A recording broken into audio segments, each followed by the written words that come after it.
Everybody, welcome. Glad you're all here. Welcome to another live stream. I'm Dan, your friendly fishmonger from dansfish.com. We do this every Wednesday night at 7 p.m. Mountain Time. Glad to have you all here with me. Looks like stream health is good. Looks like we're good. No buffering like 2 weeks in a row. We'll see if we can make it a third. Got some stuff to talk to you about. The first is our giveaway. I'm going to talk about that fish, and then I'm going to go over a report on the import I got in, which I'm very excited about. Finally got some fish to arrive. They came really late, and I'm really tired. Talk about that in just a minute. Looks like folks are here. Trying a slightly different setup, just the lights are slightly different. I'm positioned a little bit differently. We'll see what that looks like. Hopefully it turns out to be a little better. I can't wait to live stream with my new camera, but there's some hardware I have to purchase and get set up before I can do that. And right now, like, every last penny is going towards trying to order inventory, trying to get new fish into the business. But let's talk about the giveaway tonight. The giveaway tonight is the Black Tiger Dario. And these guys are spectacular. I think these pictures are fairly accurate. They really do get like this pretty right here, this seriously fish picture. They're a gorgeous little fish. We're pretty familiar with the Dario, which is the scarlet baddest. That's kind of the mainstream baddest. These are similar. There's a few different species from the genus Dario, very closely related to the genus Baddus, right? The Baddus, and those types of fish. The Dario, Black Tiger Dario species Myanmar, I never know how to say it, Burma, comes from northern Burma, northern Myanmar. I'm going to call it Burma for now, even though that's not the country's name anymore, just because I can say that better and I don't want to butcher the name all the time. If someone could put in chat how to say Myanmar correctly. Someone's told me before, and it's been a long time, and I couldn't find it before I went live. So, but anyway, they come from the north part of that. So that's way up deep into almost like up by China, more temperate area. So the first thing about these fish is they're a cold water fish. Now, they aren't a cold water fish, perhaps like they want ice over the top, maybe, but safely high 50s to mid 70s. 77 degrees might be their upper limit. Now they can go higher, but as far as them feeling the most comfortable, they like it a little cooler. So if you have a basement, or you live in a cooler climate, or are looking for a fish that you don't need a heater for, we're frequently asked, what's a good nano fish for a cold water aquarium? This would be a good one, the Black Tiger Dario. Now, I wouldn't get one and automatically put them in cold water. Most people that keep them or that sell them, or that you're getting them from, are keeping them in warmer water, probably the upper 70s, maybe even up to about 80 degrees or so, even though that's a little warm for this fish. But just keep in mind that you can't take a fish like that and just dunk it into a 50, 60 degree, 50 might be low, but upper 50s, lower 60s degree water, and expect it to be normal and fine. In nature, they're going to have a period of cool down to reach that, right? So maybe they would be okay, but if you're going to do that, gradually take them over. So if you get them, keep them probably in the mid to low 70s, and let it kind of gradually go down if you want to keep them cooler than that.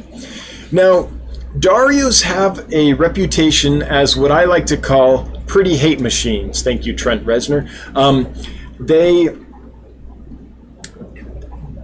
They're very territorial. Males squabble a lot. And often what you'll find happen is you'll get a few of them in a tank, and it'll be a typical tank, not really heavily decorated or planted, a lot of open space, and it's maybe not gigantic. And in a tank with a couple feet footprint, 2 to 3 feet footprint, that isn't really well decorated, it has a lot of open space, they'll find each other and they will hammer each other.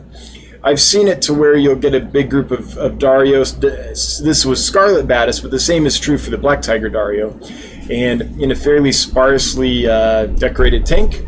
And after a while, you'll have like one big male left, right? They're just very intolerant of other fish of the same species, other males especially. Now, I'm keeping about 250 of them together in a 75-gallon aquarium.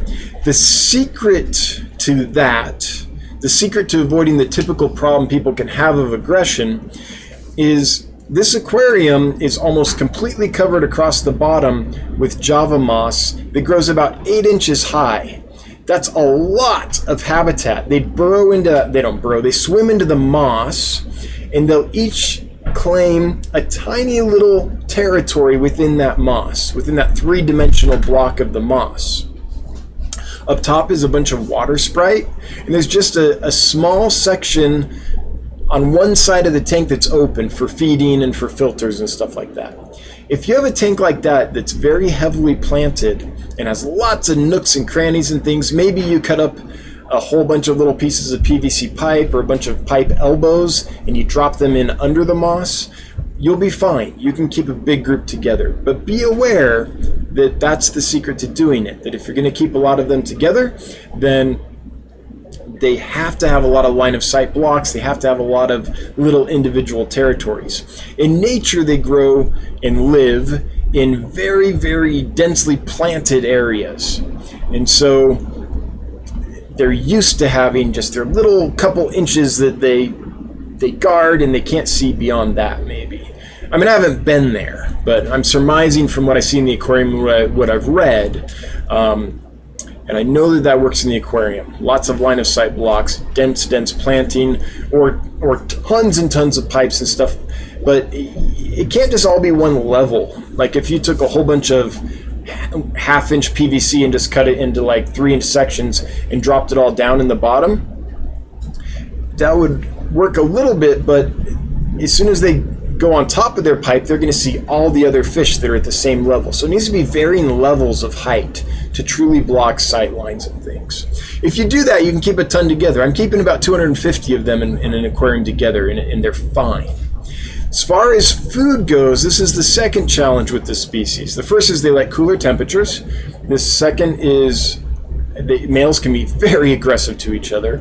And the third is feeding. They don't like prepared foods. Maybe someone here has different experience, but I have never been successful at getting them to eat like flakes or pellets or anything like that. They need live food or frozen food. You know, they'll pick frozen bloodworms apart. They like frozen brine shrimp, Daphnia, cyclops, mosquito larvae, all that stuff. So you can keep them without live food, but you have to be willing to at least step up to frozen food to be successful. So if you keep all that in mind, I think they're great little fish. However, too often I see them kept in, aquariums that are just too open, and they just beat on each other and are very stressed out. So those are the things I would say. Small fish, maybe around an inch, and absolutely gorgeous little gems when they color up, which they do frequently. They're out and about a lot. They color up a lot. Once they settle in, they get a little attitude, and they're not shy. They're like a little cichlid almost. So that's the story with Dario. I'm sorry, we're not talking about Dario. We're talking about his relative, the Black Tiger Dario, which I don't think it has a species name yet. So it's Dario species Myanmar. I'm going to go with that for now. So if you'd like to win a group of those, that's what we're giving away this evening. If you would like to be entered into that and have the possibility of me sending you a batch of them for free, then here's the hashtag. The hashtag is #TheOtherDario, because we all know the Scarlet Batis, right? Or Scarlet Dario. But we don't often see the Black Tiger Batis. So I'm calling it the Other Dario. I almost had the hashtag be sleepy time because I'm exhausted. This will get us into the next part, which is the update on the import. So I did get some fish in last night, They were supposed to arrive Monday at about noon.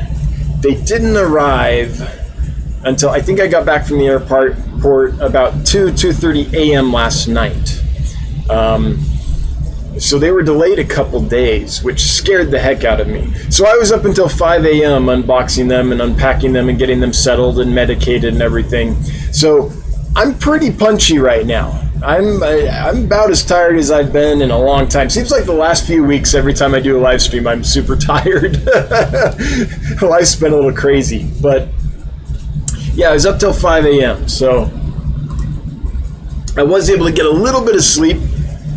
But I had to get up. I had meetings and stuff I had to take care of today. So not necessarily in-person meetings. I do a lot of meetings on Skype and stuff if you're worried about me spreading the virus around. But I did have commitments. So I'm pretty tired because of that delay on the import. And I was scared to death that, you know, even when you get an import and they aren't delayed, there can be issues just because of how the industry packs fish so horrendously, really, is what it comes down to. There needs to be a change, but until then, it's always a gamble.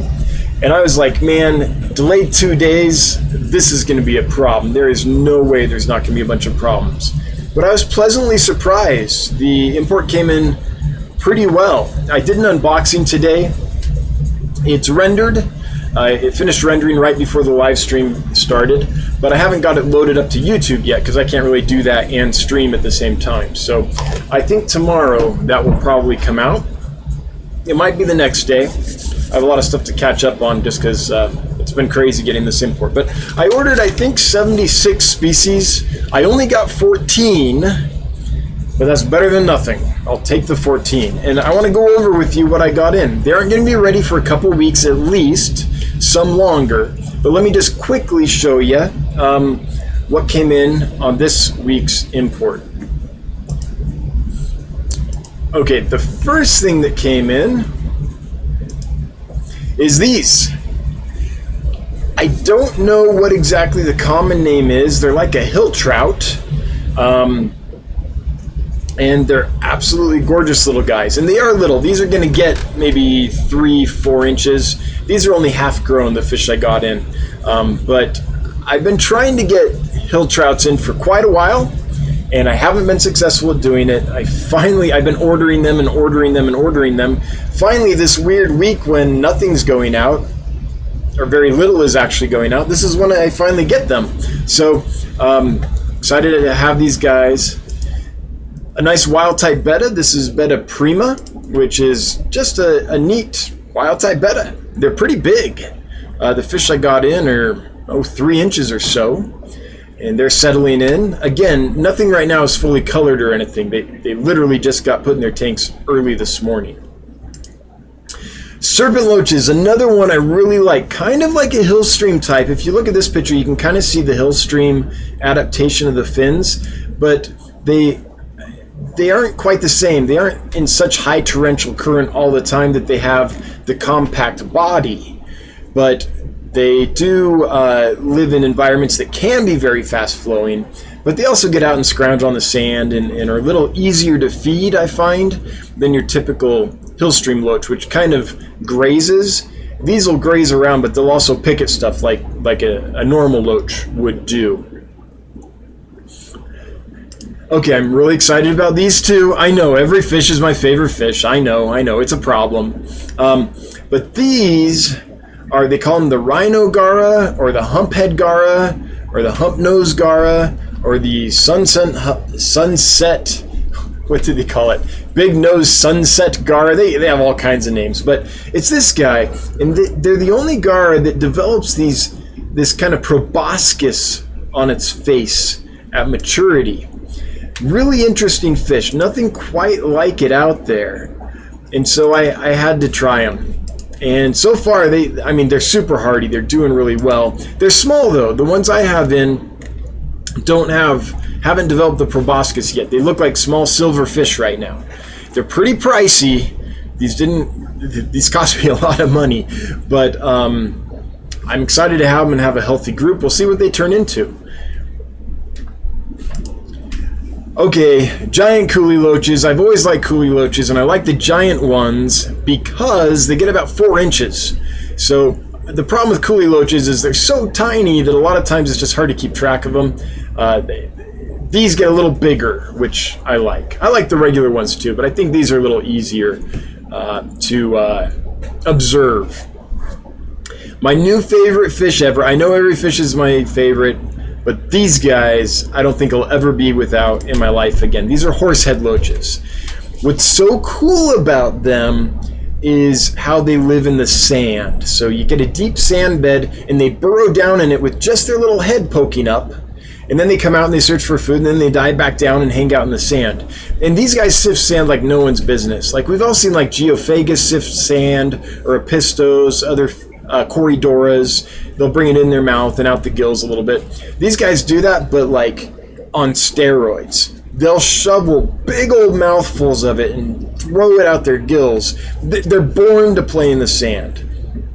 Kind of like they remind me a little bit of the garden eels that you'll find in shallow tropical waters in the oceans. They live with their tail down in the sand in kind of a burrow, and then when a predator comes by, they go down in it. These aren't quite like that, but they're specifically adapted to live in sand, kind of like garden eels are. I just love them. I'm so glad to have them. And I was watching their behavior when I first let them go, and I was watching them again today, and I was like, man, I can't believe I've been without these fish. They're just cool. Okay, this was weird. So I ordered what was listed as Carinotetrodon borneoensis, which I thought would probably be the salivator. Yeah. Salivator. The salivator species, because the fish that are listed as borneoensis usually come in as salivator. From what I understand, these species get about 1.5 to 2 inches, small little guys. What I got in was a puffer species that's like 4 inches plus. Well, the smallest one maybe 3 inches, the biggest one maybe 4.5 inches. So I don't know what they are. They look a lot like these guys, but I'm going to have to do some research and ask some experts and figure out what they are. But that was a surprise. I pulled the bag out of the box and I was like, oh man, those are huge. That's not what I was expecting. But they're cool puffers. I just don't know what they are. I'll have to figure that out. Sometimes it's like that when you're a fishmonger. Yo-yo loaches, just because they're awesome. The Bottia genus, zebra loaches, yo-yo loaches, ladder loaches, some of the others are awesome because they don't get too big and they aren't as feisty as kind of like some of the tiger loaches or the red-tailed loaches and things like that. So they're good community fish, but they have the color and everything. I went a little loach crazy. I read my book on loaches again, and I ended up ordering a bunch because they're awesome. And I've been without them for quite a while. Honey gouramis, gold honey gouramis, just because I found a good batch at a good price, and I've always liked them. I like this species because it stays small, maybe about 2 inches. It doesn't get very big. So it's great in a small tank. It's more peaceful than your typical dwarf gourami. Those are gorgeous, but they can be little butts. These are much more peaceful than that species. Okay, Mystis bimaculatus, I hope this is what it was listed as. This is what I ordered. The reason I want the bimaculatus is because it doesn't get too big, maybe 2.5 inches. 3 inches would be a massive one. There's another species that is pretty similar, gets maybe 8 inches or so. I'm hoping I have the little 2-inch one. If I have the one that gets 8 inches, that's not so bad. That's still, something I can keep in a 75 or a 40 breeder. So that's what I think they are. I'm always hesitant to get catfish though, because there are some man-eaters out there and I don't want to end up with like a fish that's going to get 6 feet long. But I think I have the little guys that get 2.5 inches or around that, maybe a little bigger. Okay, ordered something called blue belly gobies, listed as 2 different genuses. The list was 1 genus, and the bag was labeled as a separate genus. I'm not sure what they are exactly. They act a lot like a Stiphodon. I don't think they're your typical neon blue goby, but they look very similar. They're more like this though, like an aqua green than this kind of dark green. But they're just, or dark, I'm sorry, more deeper blue, but they're just settling in. I really don't know what they are. And the problem with gobies is sometimes I never know what they are because so many species look so similar that you would have to have a scientist come and look at the mitochondria or look at the DNA or look at, analyze the teeth to figure out the species. So not quite sure what they are. They were sold as bluebelly gobies, but that's usually in Ikea is the species that I usually think of with bluebelly gobies, from a third genus completely separate from the other two. This guy right here, Lentipus Ikea, is what I usually think of when I think of bluebelly goby, but what I got looks like this. So I don't know what they are, but they're gorgeous. And they act like a Stiphodon, kind of grazers, a biofilm grazer. And the last one I got in was some rummy nose rasboras. I've avoided these since I moved to Wyoming. I've had them before and I love them, but my water here is really soft. These guys come from a lake that is fairly cool, but is really hard and alkaline. So I set up a special tank for them. It's got a bunch of crushed coral in it, and we'll see. Hopefully they do well long term for me, even though I have soft water. And I know lots of people that have soft water have been successful at keeping them and even breeding them, but they're kind of like Lake Tanganyika cichlids. They really want kind of that hard water. So that is what I got in. And everyone looked pretty darn good. Oh, I got a couple of endlers in as well. I got a red endler, and I got it's called a yellow leopard endler. But there's like 20 common names to each strain of endler, so I don't know what everyone else knows it as. But yeah, that's what it was sold as. It looks kind of like a cobra endler, but a little different pattern, but the same kind of yellow. It's got some orange, I think, on the tail. Pretty fish, but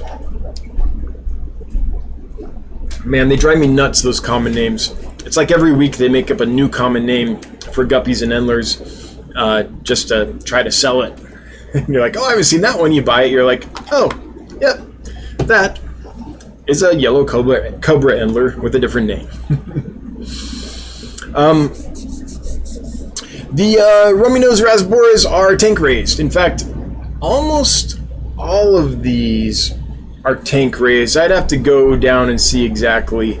There are some that are not. I don't believe that the Gara are tank raised. I don't believe that the black tiger Dario are tank raised. But yeah, the rummy nose. Whenever I have an option, I get tank raised, and that's a species I can always get tank raised. So I tend to do that. All right, that's it. That's the update.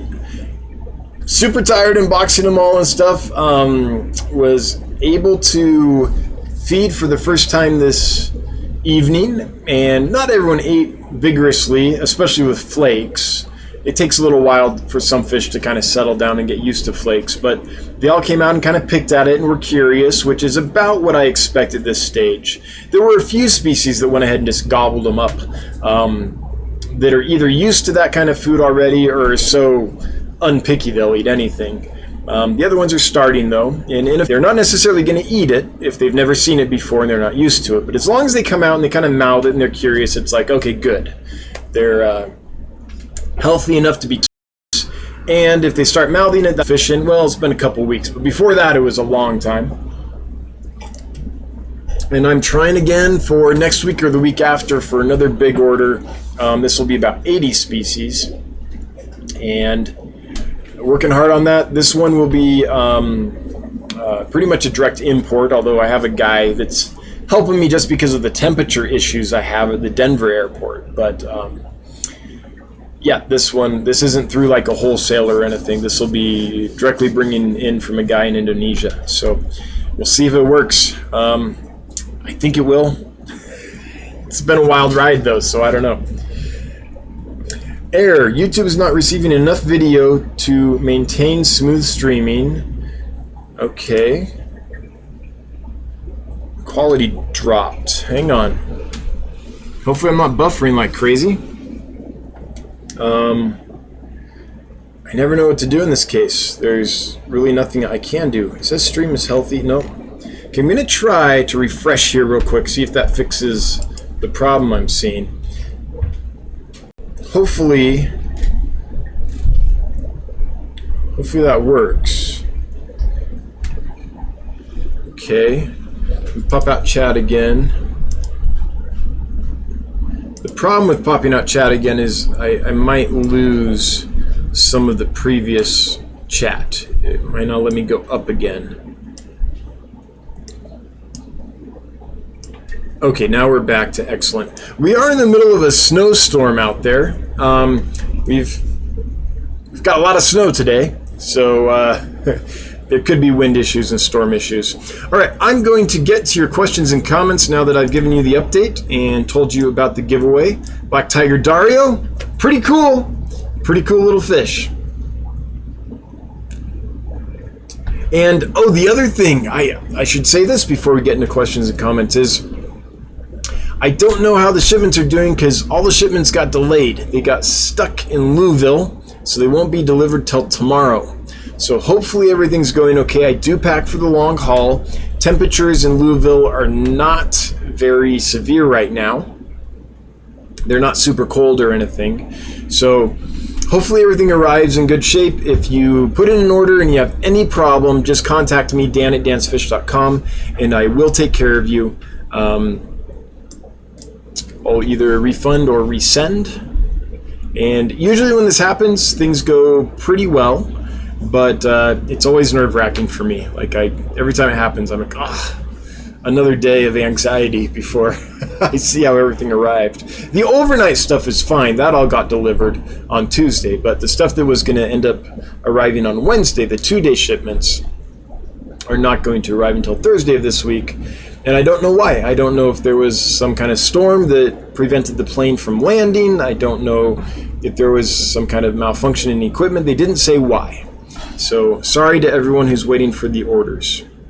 Okay, I'm in live chat. Check. I'm at the top as far as I can go, which is Kaler Aquatics question: are the Rummy Nose, Rasbore's, Tank Raised, or Wild Caught? That I already answered. So if you left a question or comment that you want me to respond to before that, earlier in the stream, I can't see it. So if you would repost it down, then I will be able to get to it and respond to you.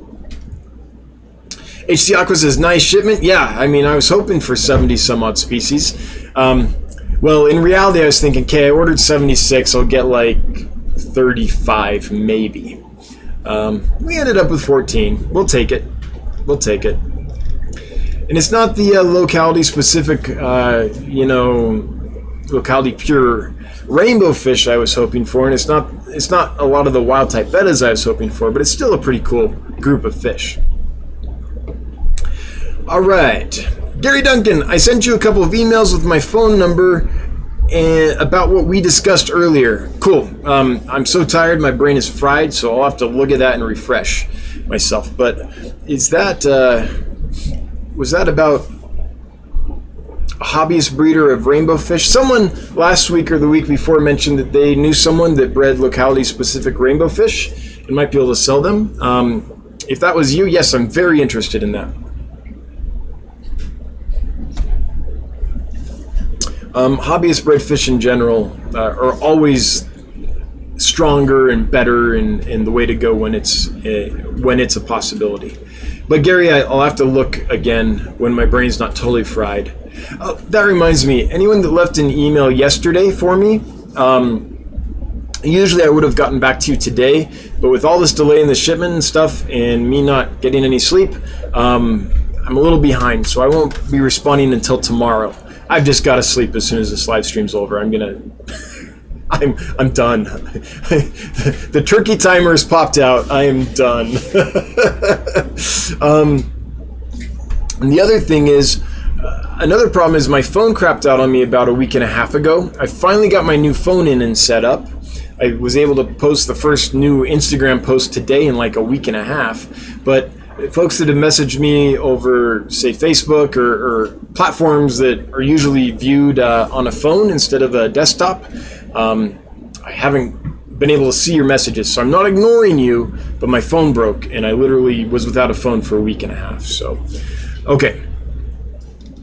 Icarian Fish Nerd. Are the hill trouts going to be pricey, and how big do they get? So this species gets about, let's look at the trusty seriously fish. I think about 4 inches, these guys, maybe 5. 11 millimeters. How big, or 11 centimeters. Let's get our handy converter here. So we're about 4 inches, a little over 4 inches on those guys. Is how big they get. Are they going to be pricey? So I don't know. I don't know until they're actually ready to sell. Until things go through quarantine, I don't know what I price them at. I'm assuming that they'll be, everything will come through fine, but I never know for sure. So, yeah, so hill trouts in general are a pricey fish. So they're not going to be like a 99-cent, zebra Dario for sure. I'm not sure what the price will need to be. I'll have to wait for a couple weeks till I can see how everyone came through quarantine and then price them accordingly. It's good now? Cool. Just a few skips? Yeah. I don't know what happened. The wind blew maybe. Are you getting snow too, Candy? Are you getting the same thing I am? It was an interesting drive last night for sure. That's what mountain living is though. I mean, if you're going to live here, it just comes with the territory. If you want the nice cool summers and the beautiful mountains and the clean water that's amazing for fish, then, yep, got to put up with some things. Guitar Doc, would I be right to assume that ordering fish in large lots from overseas should come with Sherlock Holmes' phone number so you can shove all the mystery? Yeah. Solve the mystery of the fishy ID? Yes. It's a continual thing. You buy something labeled as one thing, it might come in on the invoice labeled as something completely different, and then you get it, and sometimes it's neither of those things, and you're just like, all right, let's try to figure this out. And I do my best. Every now and then I'll post something thinking I know what it is, and I'll get a bunch of messages that, hey, that's not what that is, and I'm like, oh man. Usually I like to find that out before I post it, but I do my best. Every now and then I make a mistake, but there was in the Rainbow Fish Facebook group, was it today? I think it was this morning. There was a comment that said someone on Aquabid is ripping people, or is a fraud, and then it said they're listing this rainbow as this and this rainbow as this, and the picture is something different. And I get that. Like if you're deep into the rainbow fish hobby or the killifish hobby or the wild betta hobby or whatever it is, any fish really, and you see that, your automatic reaction is, this guy doesn't know anything, he's ripping people off, all that. But what probably happened is that guy selling on Aquabid probably bought rainbow fish from a supplier who had them listed as that.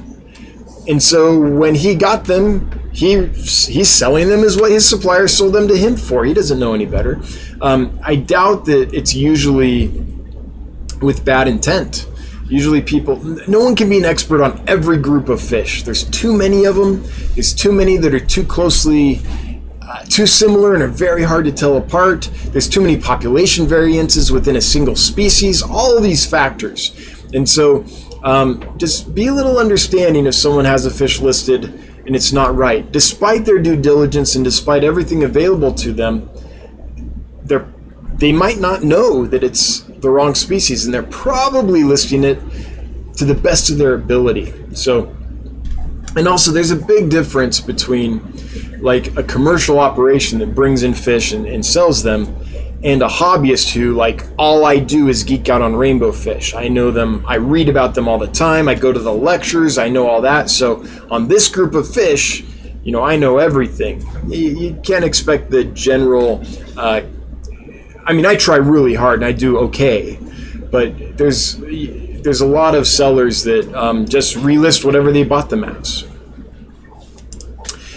Salem Aquarium, $5. Woo! Salem Aquarium, welcome. Oh my gosh, it's a Dario. Nice profile image, my friend. Hey Dan, first live stream, super excited to be a regular. Yeah, I'm glad to have you too.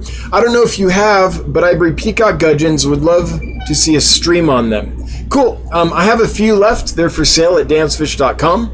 And that is a fish I bred and raised, and I've actually done a few videos on them. I'm breeding them and raising them. So I've made some videos. Yeah, maybe I can get into a live stream on peacock gudgeons. Maybe I could mix it so that it's like about gudgeons in general. Although maybe not, because I only have experience with two, with peacock gudgeons and empire gudgeons. But yeah, you have good taste in fish though, man. Gudgeons are amazing. And thanks for the super chat. Always appreciated. Never required, but it does make my wife super happy. And welcome to the stream. Good to have you. Anthony Manzano. Beside fish in your rays, what other aquatic life do you have in your teeth as of now? What, asparagus in here? Besides your fish and your rays. So I don't have rays, but I have lots of species of fish and other things. It's mostly like critters, like live food stuff, like amphipods, blackworms, snails, stuff like that, that I kind of keep and raise to feed the fish. But besides that, I just have fish. I do have a dream though. I don't know, this tank might be the place to do it. By the way, quick segue and then I'll get back to you, Anthony Manzano. There's a ton of algae on the surface of this tank, and I know that, but I couldn't clean it because I've got Mama Episto in this coconut hut right here with a batch of eggs, and she's right there above the coconut hut. And that coconut hut is like right up to the glass. It's set back from the glass about an inch, and I was afraid if I got in there and scrubbed the algae off before the stream, it would disturb her. So I know it looks kind of funky back there with all the algae on the glass, but yeah, I didn't want to screw up the cycle. That's a steel blue Episto. I know some people hate that fish because there's a rumor that it's a hybrid. Maybe it is. No one knows for sure. But hybrid or not, it's kind of cool. Steel blue Epistos are finally, Kayla's Aquatics, I finally caught up. I'm finally breeding some steel blue Epistos. I've caught up to you on that one. But I have a dream of, there's an aquatic snake. I believe it's called a file snake or maybe an elephant trunk snake or something like that. It's an aquatic snake and it eats fish. And I've always thought that this tank would make a cool display for them. The problem with it is it's got these kind of weirs that I would be afraid they would get into and go down the pipes into the filter or something like that. So it's probably not the ideal tank, but that's a species. I saw them at, where did I see them? The San Diego Zoo, I believe, in the aquatic display. And they were just amazing. They're a snake. They've got these two little like tentacles on the front of their face to kind of sense the fish. And they'll grab a fish and they're really rough. So they'll grab a fish and then they'll like squeeze it, and the fish can't get away because the scales of the snake are so rough that they hold it in place as the snake eats it. So that's an aquatic creature that I've only seen once, and it was at the San Diego Zoo, and I just think they're cool. Fishy on tank ticks you were for about 10 seconds earlier. Yeah, some buffer issues. Yeah, hopefully that was the only one. No more of that. No more of that. Hey, there's some more super chats. Thanks, guys. Thanks for throwing down the money. I appreciate that. Especially at this time. I know a lot of folks are, you know, it's a lot of us are without work right now. I get that. So I appreciate anything. That's so appreciated. 307 Wyoming 4E. I have baby guppies from the guppies I got from you. Awesome. I'm so glad they're breeding for you. That's great. That's great. Congrats. And you're going to have a rainbow of color with that mix you got. Hope you're doing well. I bet you're getting this snow too. I bet it's coming right down on top of you. Wichita Falls Fish Keeper, $5. Working late. Have a great live stream. Catch you on the replay. All right. Sounds good. Sounds like a plan. Always good to see you. Thanks for popping in. Mega Mindy Lou, you just have too many tabs open. You know what? That's a good point. Let me shut these down. I do have a ton of tabs open. Probably eating some bandwidth with that, aren't I? Okay. Fix that. Good point. Didn't even think of that. And Mindy, sorry, I know you're waiting for those headstanders you won last week. I wish they were there. Tomorrow. I mean, there's some things we can't control. We do our best, and we try to make it so that when the fish are out in the world and beyond our control, they're prepared. Like, they're insulated, they have heat packs, they have plenty of oxygen, they have clean water, they have a clean gut, so they're not going to poop in the bag, or at least not very much. So, we prepare as much as we can, and then hope things go well from there. Now, this isn't the first time packages have been delayed. I've had packages delayed quite a lot longer than 1 day before, and usually there's no problem. So let me know, Mindy, how they do, but I think we're going to be okay despite the delay. Rick Stidham, I'm in Louisville. It's about 50 right now, and I'm near the airport. Pretty nice out. Yeah, good. Awesome. I did check the weather for Louisville, and it said the same thing. So, yep. I know it's going to get a little cool tonight, but not super cold there. I'm a guy that it's snowing right now, and it's going to get, I think the low this week is 5 degrees. So 50 sounds, that's t-shirt weather. Guitar Doc. I figure it's like here. Locals have different names for almost everything. Throw in a different language and pandemonium. Yeah, it's all that. Plus, it's the industry. It's suppliers trying to steer up interest in fish, and so trying to find names for them that will make them sell. It's marketing, like with any product. I don't think of fish as products, but quote unquote. The other thing, though, is it's not always just the common names. They have to declare the species on the import. When you import a fish, you have to declare the species so Fish and Game can go through and do the inspection. However, a lot of times I'll get the invoice and it'll declare a species and it's not that species. And again, I don't think this is nefarious. I don't think anyone is purposely doing that. I think the people sending them really think it's that species that they have them labeled as, but it's not. So sometimes it's a completely different genus. So it's always interesting. Always interesting. Salem Aquarium, another $5. Hey, thank you. Thank you. Once again, always appreciated. Never required, but it helps. Thanks. I will be starting, up till 5 a.m., folks. Up till 5 a.m. Barely holding it together here, to be honest.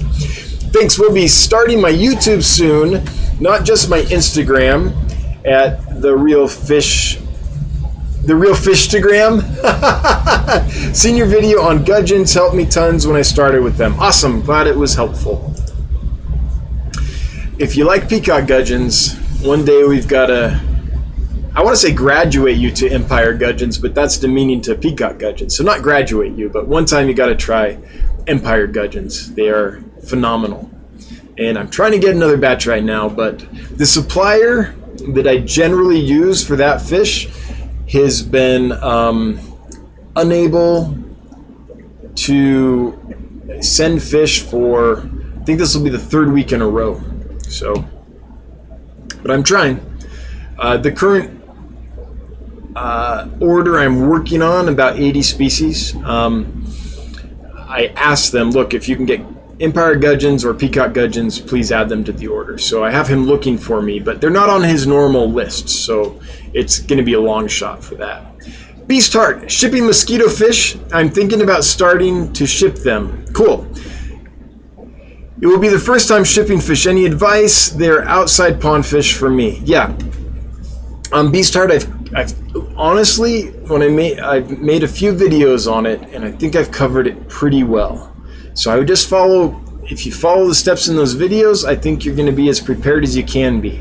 I've helped a few people that way, and got reports back that it went well. I've received fish from people who were shipping for the first time, followed those methods, and it worked well. And you can modify it a bit. Like if you don't have a heat sealer, you can use rubber bands. You know, there's little things that you can change to suit your needs, but the general principle is well insulated. Make sure the fish doesn't eat for a couple days before the bag is sealed up. And that means more than just withholding food. If you withhold food, the fish will still especially mosquito fish, they'll eat biofilm, they'll eat poop, they'll eat algae. You'll stop feeding them and then you'll go to bag them and they'll still poop a ton. So stop feeding for a day, then bag them, put them in the plastic bag with some water in there. Don't seal it, don't close the top, leave the top open. Leave them in there for another day so that they truly are not eating anything. Change the water in that bag and then seal them up with the rubber band or the heat sealer or whatever. So that's what I mean when I say the fish doesn't have any food in its digestive tract. It's not just enough to stop feeding for a day or two. Often we have to actually move the fish to an environment where it has nothing available to eat, or it'll just be grazing on stuff even though we stop feeding it. So insulation and withhold the food. Then plenty of air to water ratio. So if you don't use pure oxygen, if you don't have bottled oxygen, I would suggest using about 25% to 30% water to air. So less water than air. So if you have 1 part water, 2 parts air, roughly that. Or 1 part water to 3 parts air, somewhere in that ratio. So those are my suggestions. Even though they're cold water fish, mosquito fish, I would still do some insulation, even if it's just a little bit, maybe not a heat pack, but just something to make sure they don't freeze solid, depending on where you're sending them to. If you're sending them to me here in Wyoming, they could freeze solid even though they're a cold water fish if they're not in with the heat pack and with insulation. So depending on where you're sending them. That's my advice, but I would watch the videos. I really like everything I normally would tell someone. I think I've covered in those videos I've done on shipping. And congrats and good luck. I know it can be nerve-wracking, but you're picking a good species to start with. They're hardy, they can take wide temperature swings, so good choice to start with. Oh no! We all know what that means, right? It means there's a cat fox boxing me in the face. Thanks, Chattanooga Ed. $5 super chat with the cutest little cat fox picture sticker, even though he does beat me up constantly. Then the other one, man, I hate how I can't scroll down and actually see what it says. Let me click here, maybe I can. Terrence Blayton, $10. Hey, Dungeons and Dragons.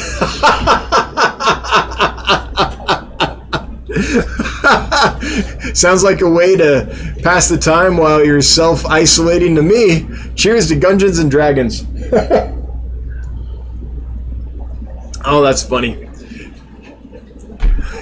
Someone should do that. Like a Dungeons and Dragons game where it's like fish that have a certain number of hit points and different skill sets and stuff, but they're fish cards instead of like orcs and dragons and stuff. I like it, Terrence. That's hilarious. Rob Truitt, do you ever get any pipefish varieties? Okay, so pipefish I can get several different kinds. Even though I love them, I grew up on pipefish. My fish godfather, Jim Forshey, had a tank of them in his home, and I was in his home all the time growing up, taking care of his fish or reading his fish books or whatever. I was there a lot. So I grew up taking care of these pipefish. I love them. The issue is that I can't tell from the listings what species they actually are. And I don't want to end up with a brackish water species. They would not do well in my setups. So that's issue number one. If I could actually narrow it down to be confident that I was getting species that were fully freshwater, I'd be more likely to do it. The other issue is I don't have enough live food. You can train pipefish to eat frozen foods. The fish I grew up with were eating frozen brine shrimp and stuff with no problems. But to get them to that point is difficult. They're a dedicated carnivore, they cue in on movement to eat. They aren't going to take frozen foods.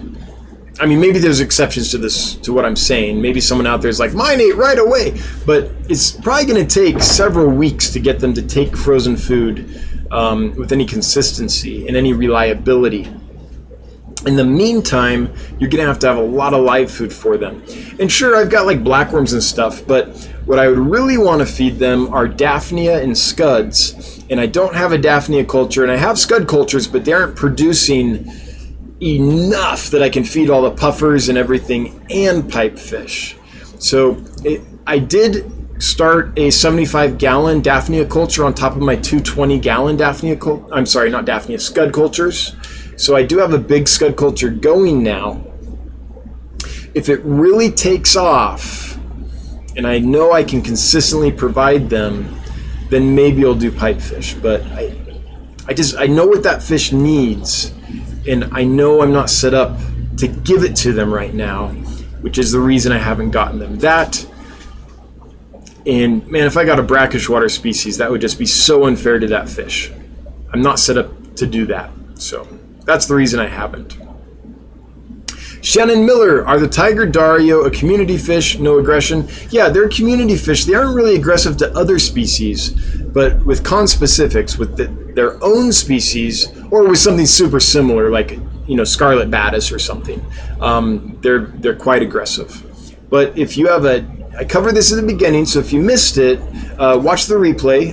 At the beginning, in the first few minutes, I talk about this.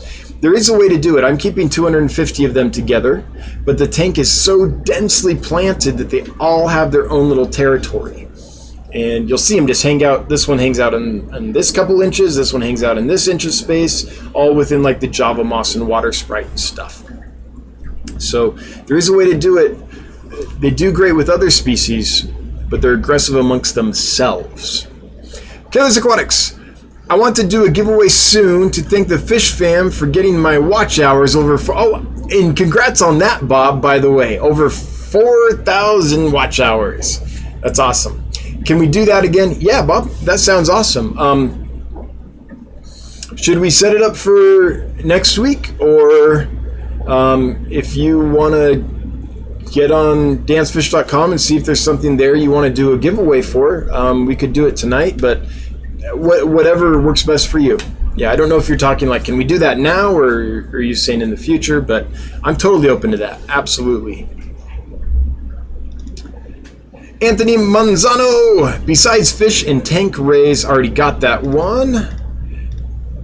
Gary Duncan, the special keyhole cichlids. Yes, so Gary, I saw your email come through.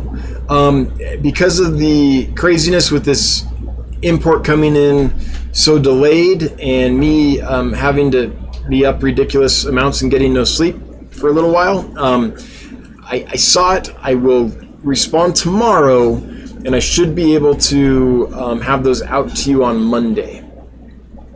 The only thing is, if this large import from Indonesia says, we're coming in hot on Monday, then I'm probably going to withhold shipping a week for any orders and stuff Monday, because if that happens, that's going to be a massive order, and it's going to be all hands on deck to make sure those fish are properly acclimated and taken care of. But barring that happening, I expect Gary to be able to send keyhole cichlids out on Monday. I will circle back tomorrow. I felt a little guilty that I didn't respond to you today, but it's been a weird day. Punchy Paints, is it snowing for you? How's stuff in Laramie, Punchy? Are you getting this weather too? It's crazy right here. Sheridan right now. It's nuts. Big snowstorm. It won't last though. It'll warm up again and melt off. I'm pretty sure. I hope. Here you go, Lumpy Dog. There you go. That's my Pogostemon ocellatus. Pogostemon ocellatus octopus? Is that the species ocellatus? That sounds wrong right now. Yep, there's my Pogostemon octopus troll hair. Oops, that way. Yeah, that way. There it is. Whew, like a flame. There you go, Lumpy Dog. Just for you.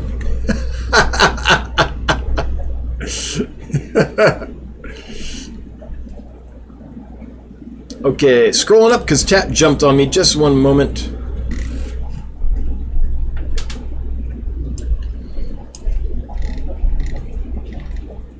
Nocturnal Course. Has anyone here kept African lungfish? Just got one from a customer at work today, and I'm looking for some random tips from the peeps. So I've kept lungfish.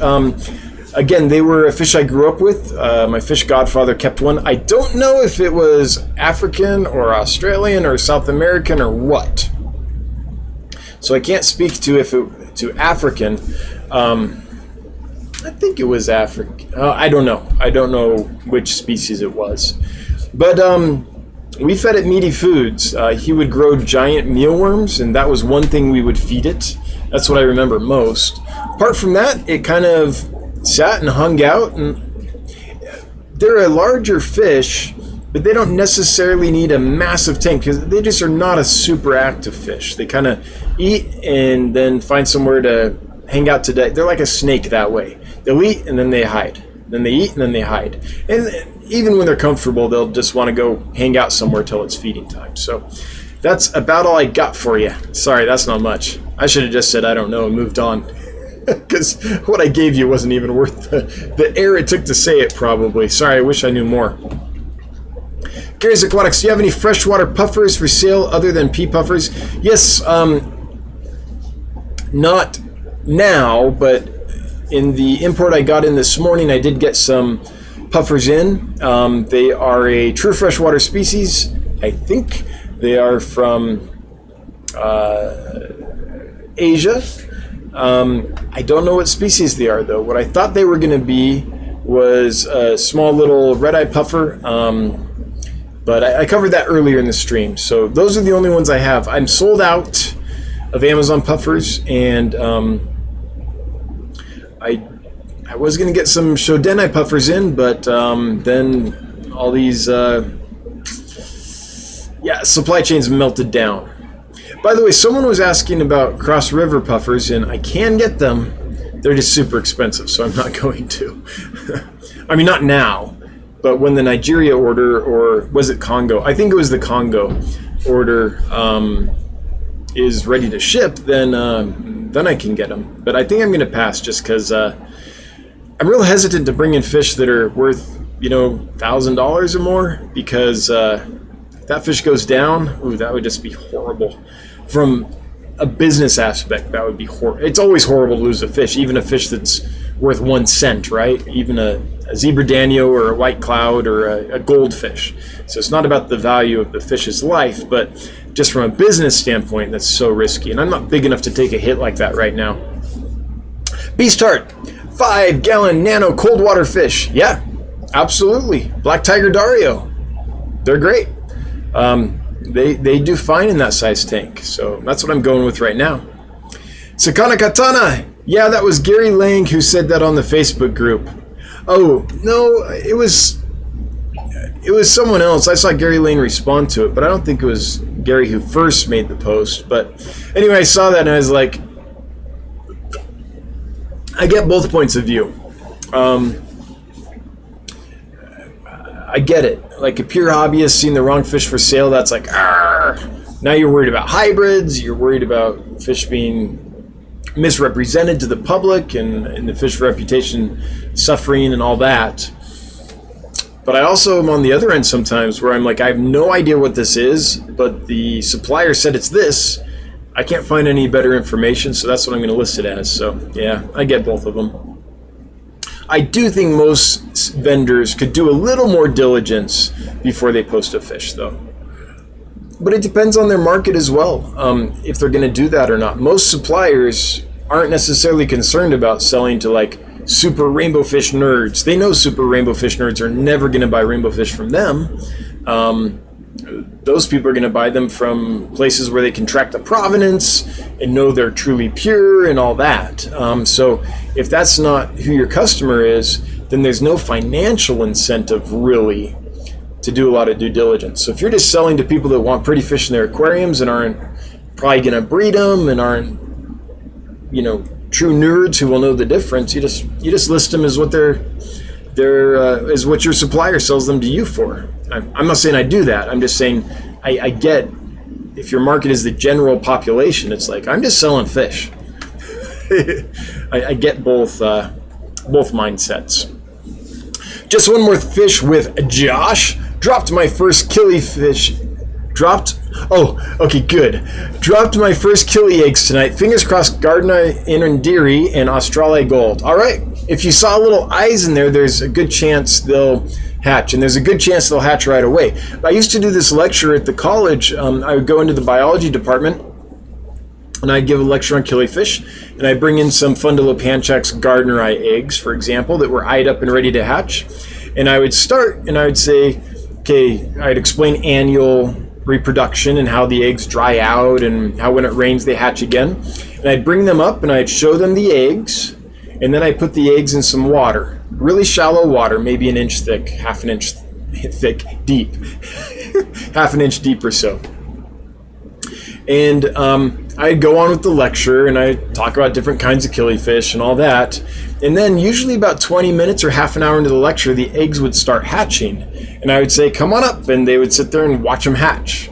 It really is that quick if they're ready to go. Not always. Sometimes it could be a day or two. But they generally hatch pretty darn quick when they're ready. So hopefully they hatch for you.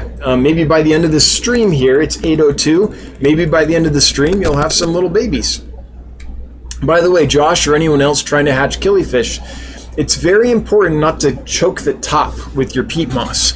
I'll often see people trying to make sure I have my troll head right for Lumpy. There we go, Lumpy dog.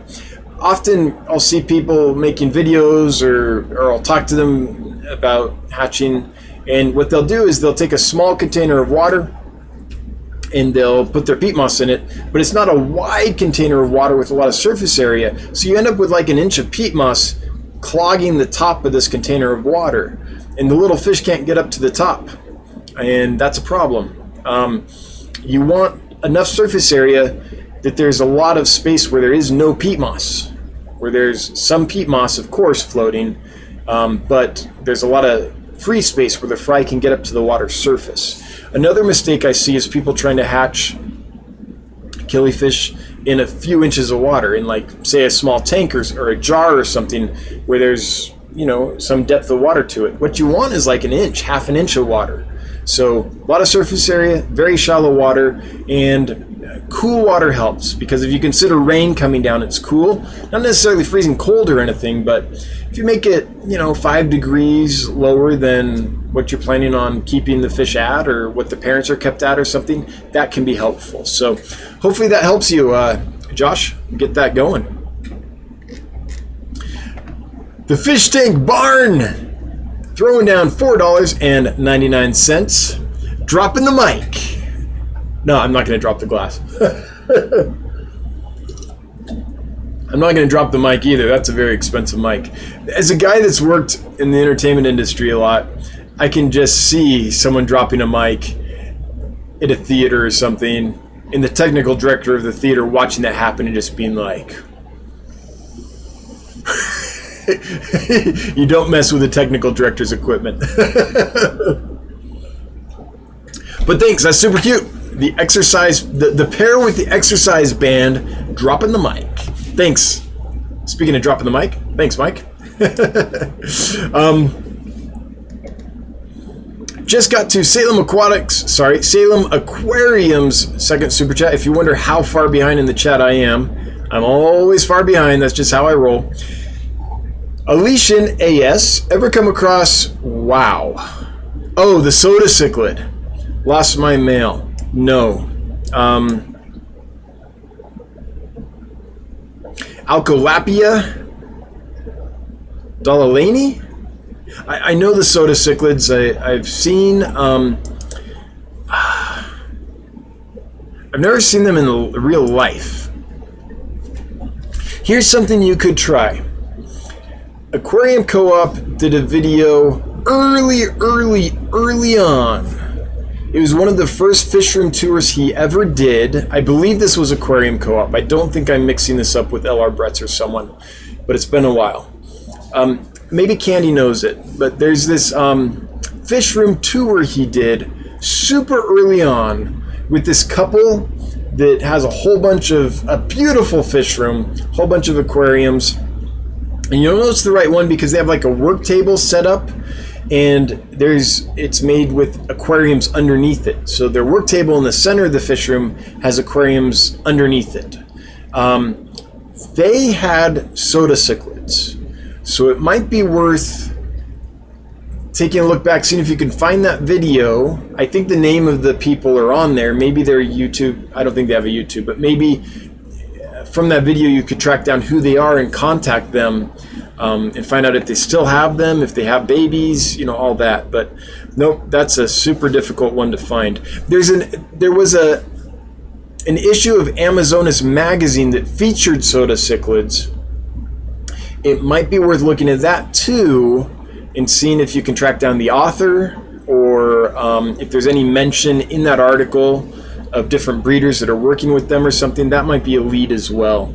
But no, Alicia, that's not something I can... Yep, I don't know. Sorry you lost your mail. They are such cool fish. One day I'd like to keep them. So unique, but I've never even seen them in real life that I know of. Guitar Doc, it's okay about the algae. If mama ain't happy, ain't nobody happy. Dragon Layer, Dan at DM Aquatics imports them at Dan's Fish. Dan at DM Aquatics imports what, Dragon Layer? I'm like half an hour behind. I don't even know what we were talking about at the time. Half an hour behind and super tired. Dan at DM Aquatics imports them. Well, I'll jot down DM Aquatics.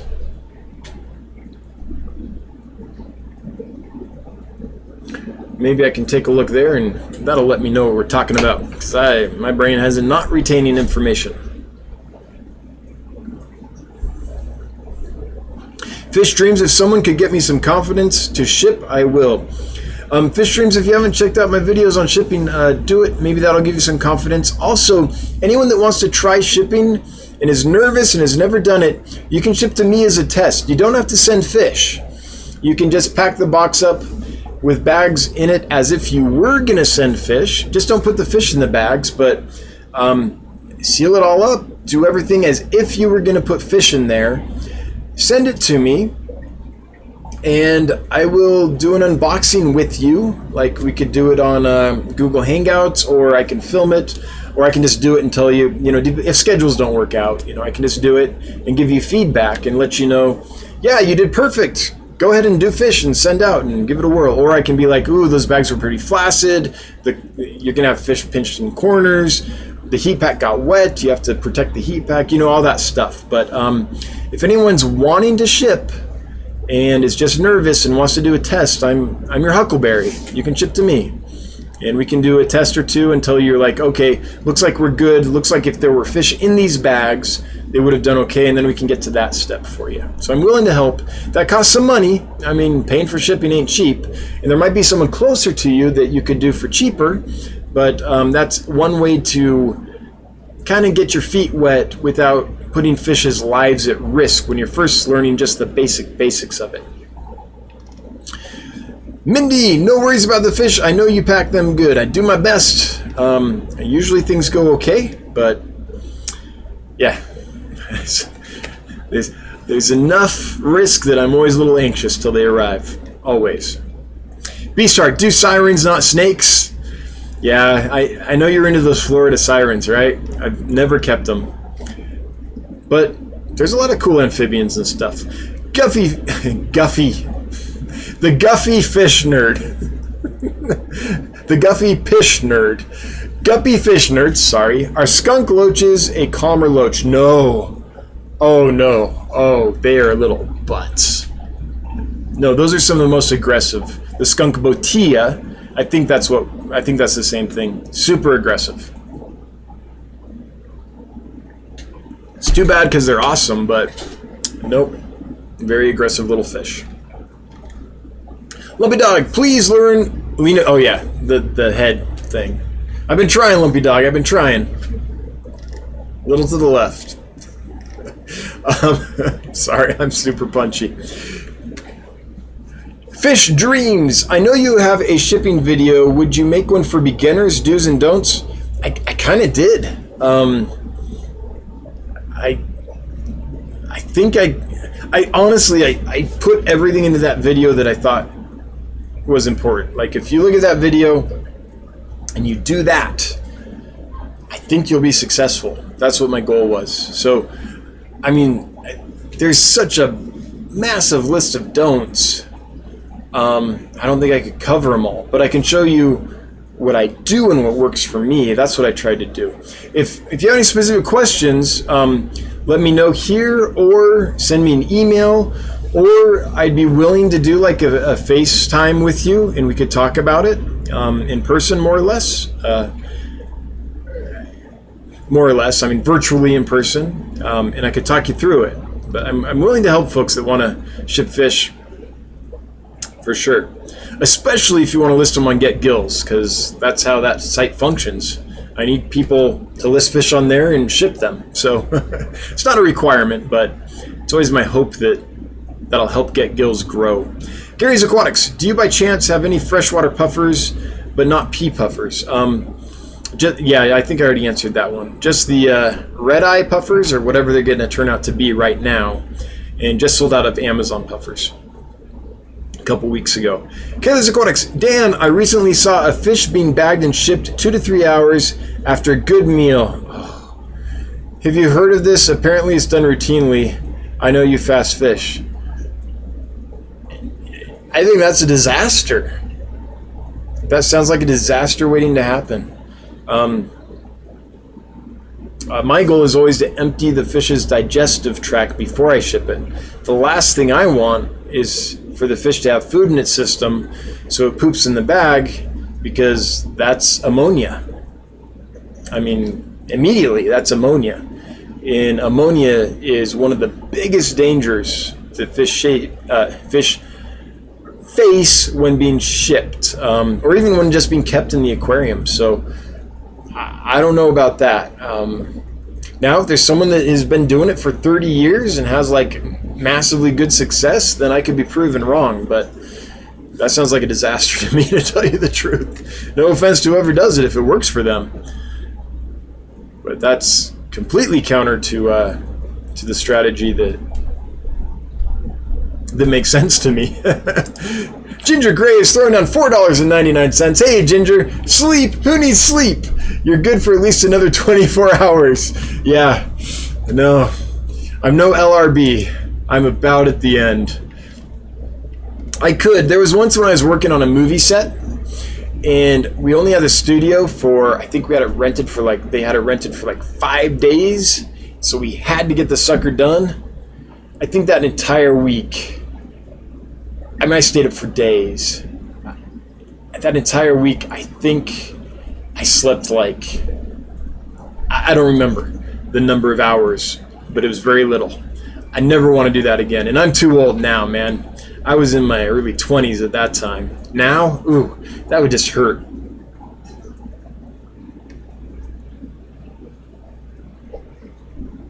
HC Aqua talking about pipefish. Cool. Maybe HC can help the person that was asking about them. Yeah, I would love to get them if I knew that they were fresh water, and if I knew that I could feed them, that I had the supply of live food necessary to keep them properly. All right. I'm scrolling because chat jumped. That just means I'm too slow. YouTube's like, pick it up, brother. Not my style. The first, it jumped on me. I scrolled up. The first comment I can see is Guitar Docs. So if you left a comment above that, go ahead and post it below. There's a chance I might still get to it, but we are down to the 15-minute wire here. And I ain't going far over. I'm sleeping. Guitar Doc says, what has been the most surprising, rare, odd fish that has snuck into a huge mixed order? That's a fantastic question.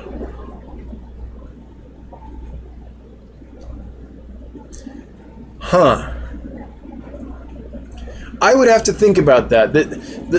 the one that was most recent was a couple little loaches. They came in with Pandagara. I brought in, I don't know, 100, 150 Pandagara, and there were these little, they were small, they were about 1 inch or so at that time. They're bigger now, but there were these 2 little loaches that came in with them. And they're from a family of loaches that is very difficult to identify because a lot of the species look very similar.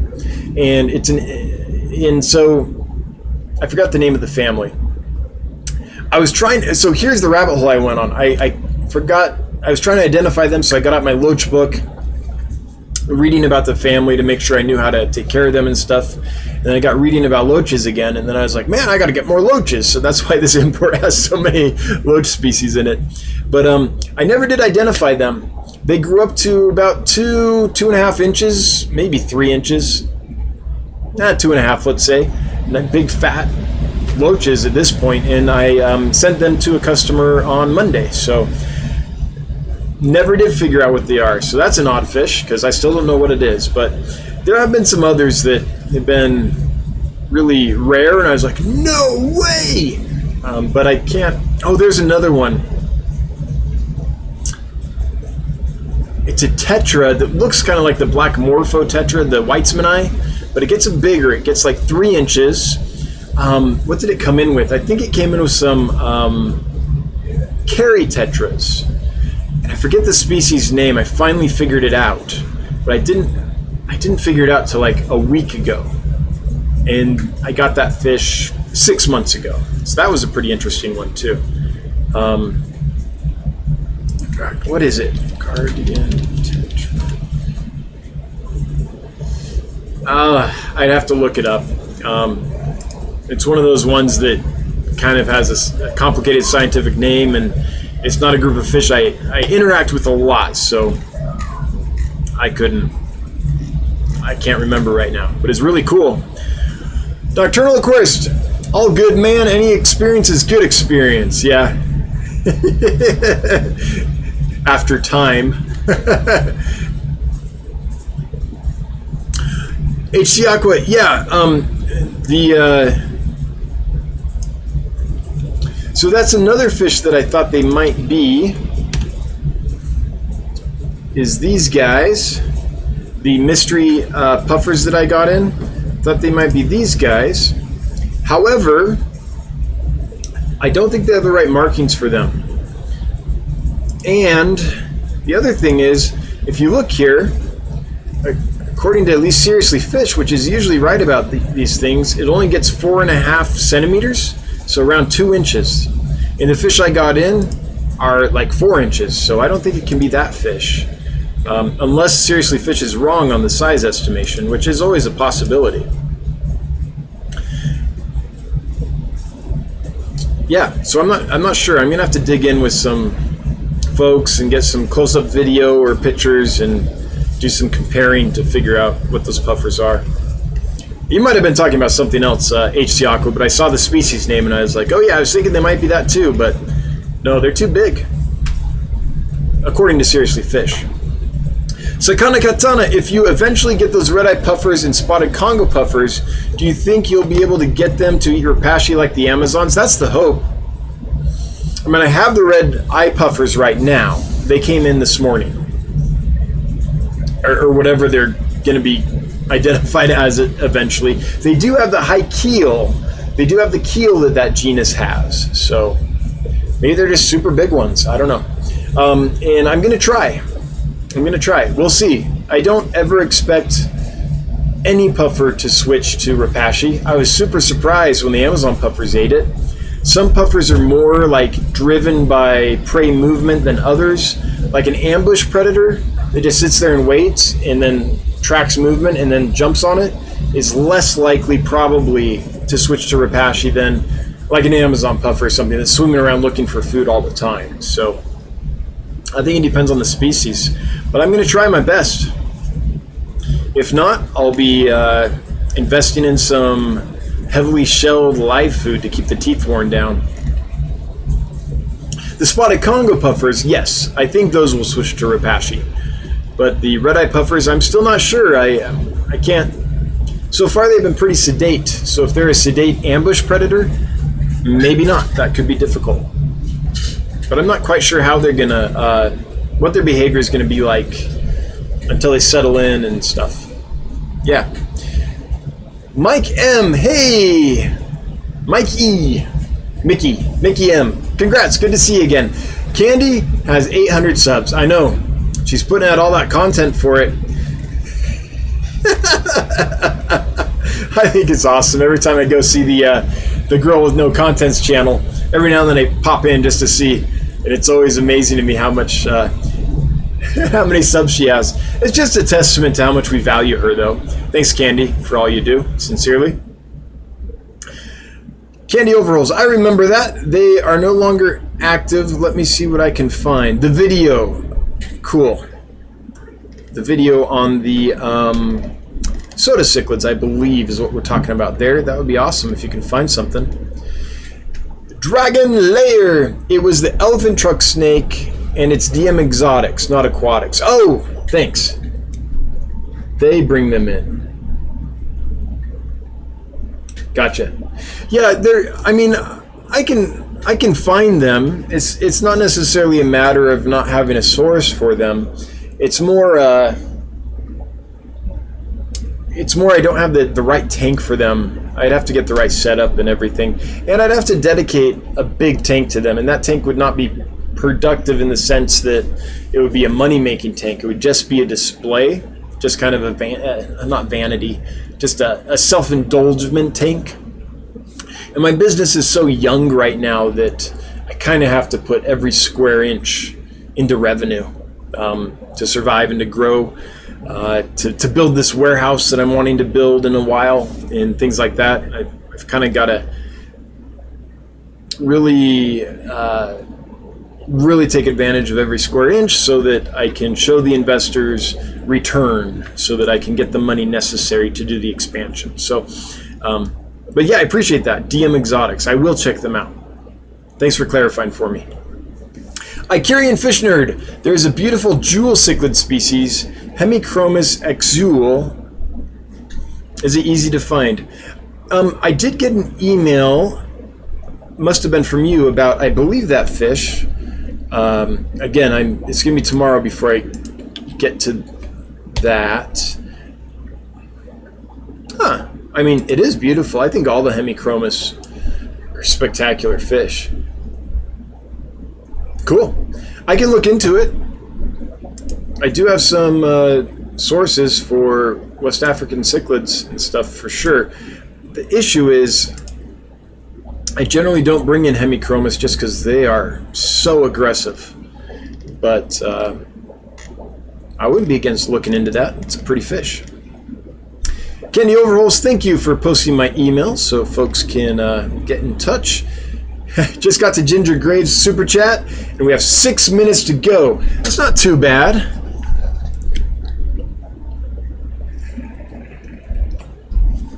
Oh, sorry. Gotta wet my whistle.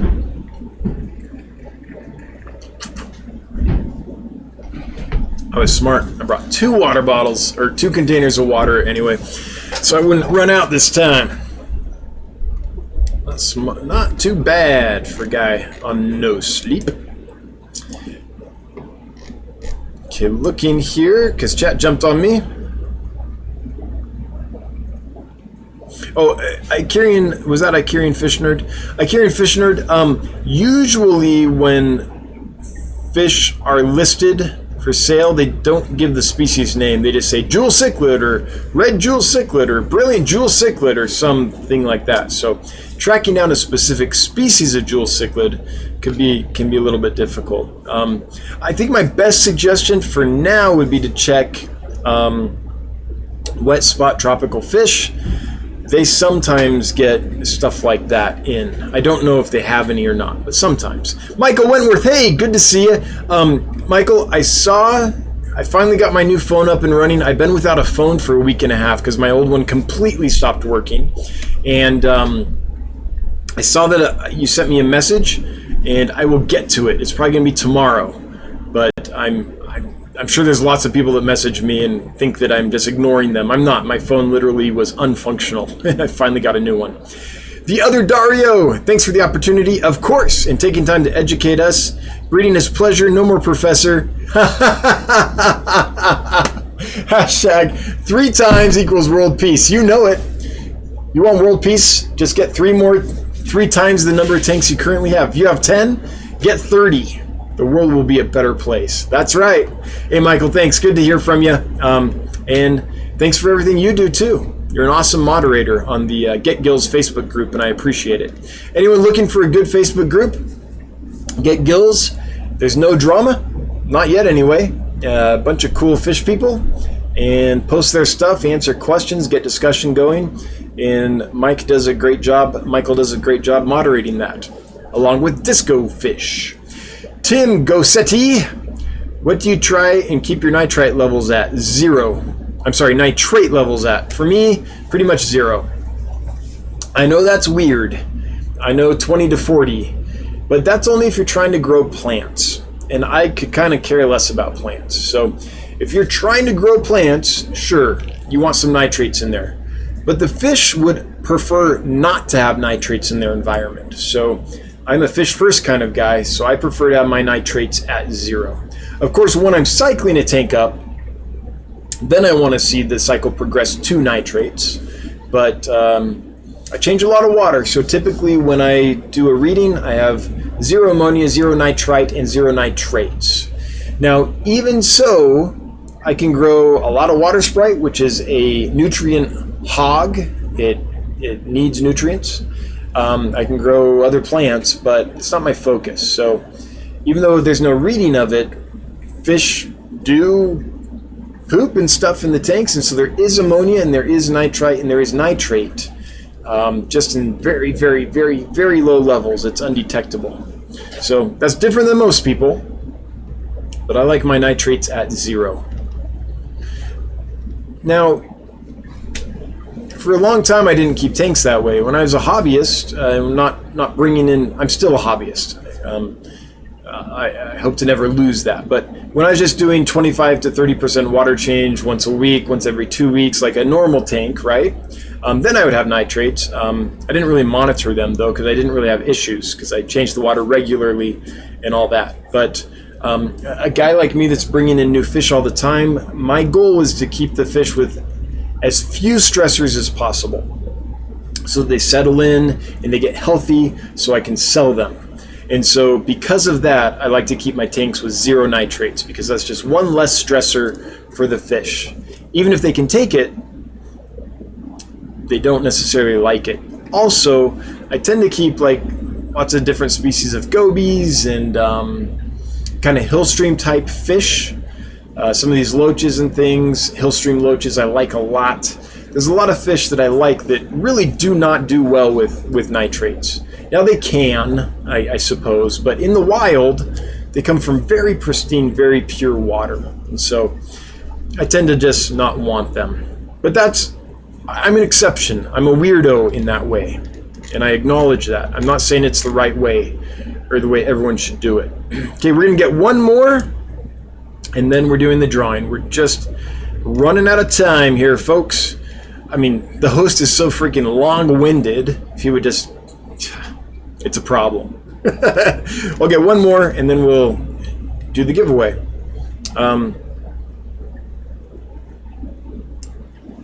Michael Wilson posting a species name here that I don't recognize, so I'm going to look it up. I wonder if he's helping with the puffer. Oh, yes! This is the tetra. Check that out. Large species that looks like a black morphotetra. You nailed it. That is, Michael Wilson, the tetra that came in as a contaminant that was freaking amazing. I love it. I don't have them anymore, but I had them for, I don't know. I said 6 months, but honestly, it was longer than that. I've had them for a long time. But that is it. Cranuchus spirillus, I guess. Cranuchus spirillus. Oh, shoot. I was just going to thank the super chatters, and then I took too long and they disappeared. Mega Mindy Lou, $10. Oh, thank you. Thank you, Mindy. It's like what is it, the bashful? Oh. that's what I think of as the bashful move. I don't know. But thank you so much. Always appreciated. Never required, but it does make the wife super happy. Kayla's Aquatics with a $10 super chat. This is the Dan, please end the stream soon super chat. Thank you, Bob. I appreciate it. Appreciate you. And it's like the man version of the Pippi Longstocking cheerleader.